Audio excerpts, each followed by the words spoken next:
critically examine, discuss, analyze, evaluate, comment, illustrate, justify, etcetera etcetera etcetera. ये सारे वो directives हैं जो मेंस के पेपर में पूछे जाते हैं, और अगर आपको इनका मतलब नहीं पता है तो आपके सभी आंसर का स्ट्रक्चर एक जैसा ही होगा, जिसकी वजह से आपके पेपर में मार्क्स कट हो सकते हैं। और आज की वीडियो में हम समझेंगे कि अगर इनमें से कोई भी डायरेक्टिव्स मेंस में पूछा गया है तो आपको उस क्वेश्चन का स्ट्रक्चर कैसे बनाना है और आंसर में आपको कौन कौन से पॉइंट्स इंक्लूड करने हैं। तो सबसे पहले हम स्टार्ट करते हैं क्रिटिकली एग्जामिन से। अगर किसी क्वेश्चन के एंड में क्रिटिकली एग्जामिन लिखा है तो इसका मतलब ये है कि आपको उस क्वेश्चन के इशू, कंसेप्ट या स्टेटमेंट का एक इन डेप्थ एनालिसिस करना है। यहाँ पे इन डेप्थ एनालिसिस का मतलब है कि आपको क्वेश्चन को मल्टीपल पर्सपेक्टिव से देखना है। सबसे पहले आपका क्वेश्चन के इशू का कंटेक्स्ट या बैकग्राउंड एक्सप्लेन करना है, जिससे पेपर चेक करने वाले को ब्रॉडर सिग्निफिकेंस समझने में मदद मिलती है।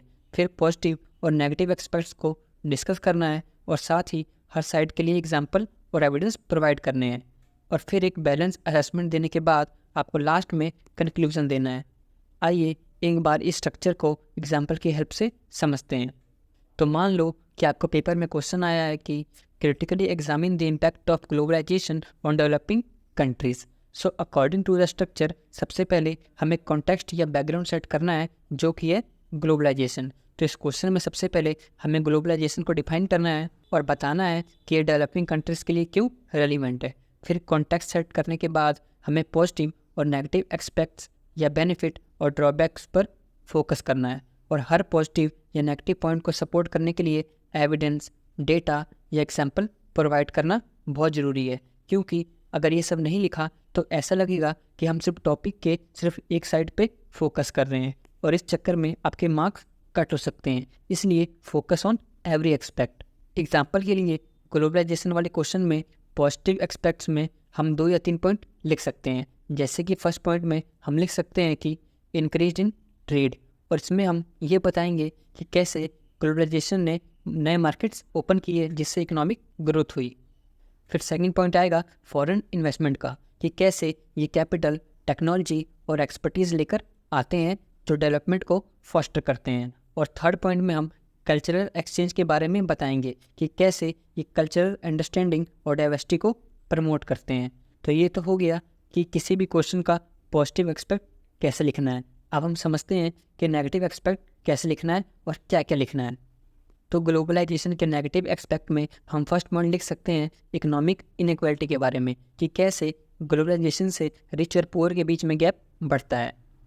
सेकंड पॉइंट हो सकता है कल्चर इरोजन के बारे में, जिसमें हम ये बताएंगे कि कैसे ग्लोबल इन्फ्लुएंसेस के सामने लोकल कल्चर और ट्रेडिशन का लॉस होता है।